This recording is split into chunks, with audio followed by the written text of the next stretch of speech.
18 को निकले थे मॉर्निंग में जम्मू के लिए मुंबई से।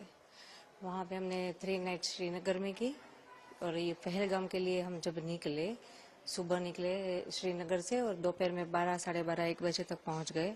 वहाँ पे गाड़ी पार्क किया और वहाँ से क्या पौनी लेके ही ऊपर जाना पड़ता है सबको, तो पौनी वोनी सब बंदोबस्त करवा के हम ऊपर गए। मतलब 2-2:30 बज गए हो गए ऊपर पहुँचे तब।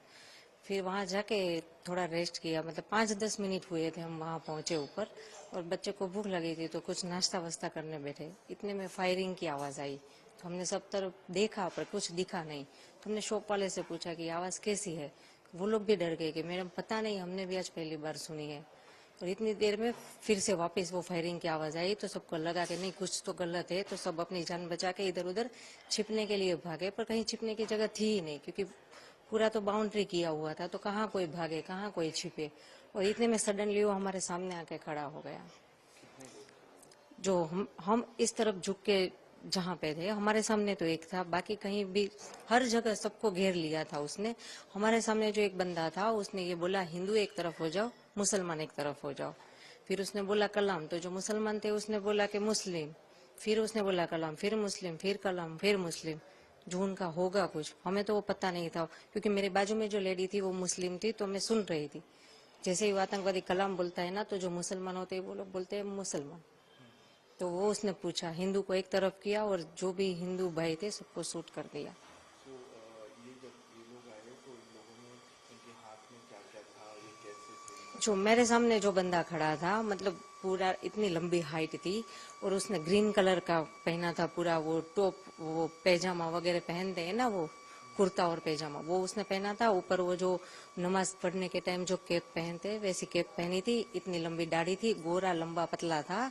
और वो AK-47 क्या, वो लंबी वाली जो गन होती है 2 फुट लंबी, मतलब, और गन के आगे कैमरा था एक, तो ऐसे एकदम आसानी से शूट करके चलाया गया। तो उसने जो सबको गोली मारी सबके पास जा के मारी? हाँ, मतलब जैसे कि ये कैमरा मैन यहाँ पे और मैं, हम इधर बैठे हैं छिपके, वो हमारे सामने था।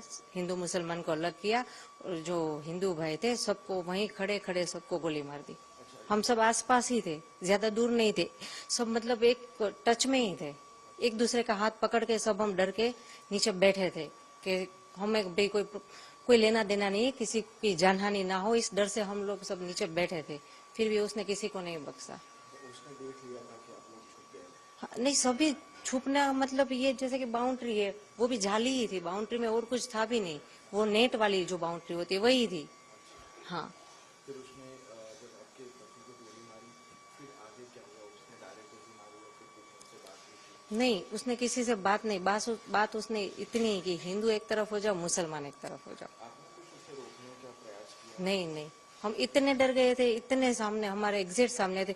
हम इस डर से कुछ नहीं बोले कि ये लोग यहाँ से चले जाए तो कोई जान हानि ना हो, क्योंकि हमारे साथ हमारे 2 बच्चे, सबके साथ बच्चे थे छोटे, जो देखकर डर गए थे। हम उसको संभाले या इनको कुछ बोले, इससे बेटर है कि चुपचाप रहे, ये चले जाए तो फिर बाद में देख लेंगे, क्या जो भी हो, गवर्नमेंट से कुछ हेल्प मांगेंगे, किसी को इन्फॉर्म करेंगे।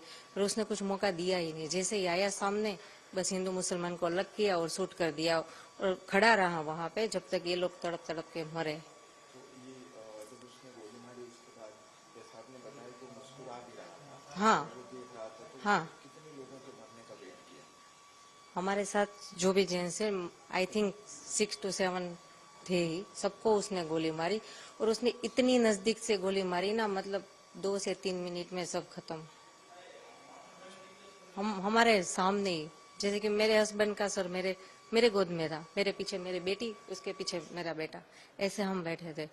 मैं भी कुछ नहीं कर सकी, कुछ नहीं। जो हिले उसको भी वो गोली मारने का बोला था, वो किसी को हिलना भी नहीं है। उसने महिलाओं को बच्चों को हाँ, नहीं मारा। बच्चे जो छोटे थे नहीं मारा, जो बड़े थे, यंग हुए, उसको मारा। और बाकी के ओल्ड एज है तो उसको भी मार दिया। फिर वो किस तरफ गया? वो मतलब वो जाने कुछ से पता है, उसने सबको हेड डाउन का, मतलब सबके सर नीचे करके, तो मैं, मेरे 2 बच्चे थे, मेरे हस्बैंड के सर मेरे गोद में था, तो हम ऐसे करके छुप के बैठ गए थे नीचे, देख के कि चाहे वो कुछ भी हमें कुछ ना करे। अब कितना भयावह दृश्य था वो, कितना बहुत बहुत, मतलब अब तक मूवी में देखा था, रियल में ये जब देखा तब पता चलता है कि ये मुझे प्रॉब्लम मतलब ताज्जुब इस बात का है कि इतने सारे टूरिस्ट, वहां पे एक बंदा आर्मी या पुलिस का कोई नहीं था।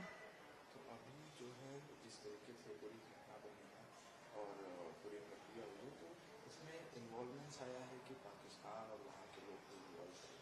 तो इन लोगों के लिए क्या कहेंगे आप, कैसी कार्रवाई चाहती हैं आप? नहीं, वो लोग, मुझे ये लग रहा है कि जैसे वो हिंदू मुसलमान की बात कर रहे हैं, हिंदू मुसलमान जैसा कुछ है नहीं कश्मीर में, सभी लोग बहुत अच्छे।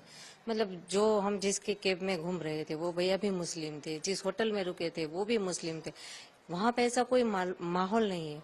ये जो पाकिस्तानी है ना, वो ये बोल बोल के शायद वो झगड़ा करवाना चाहते हैं और अपना फायदा निकालना चाहते हैं। पाकिस्तान पाकिस्तानी ये था तो आतंकवादी ही जैसा। पाकिस्तान पर क्या कार्रवाई चाहती हैं आप?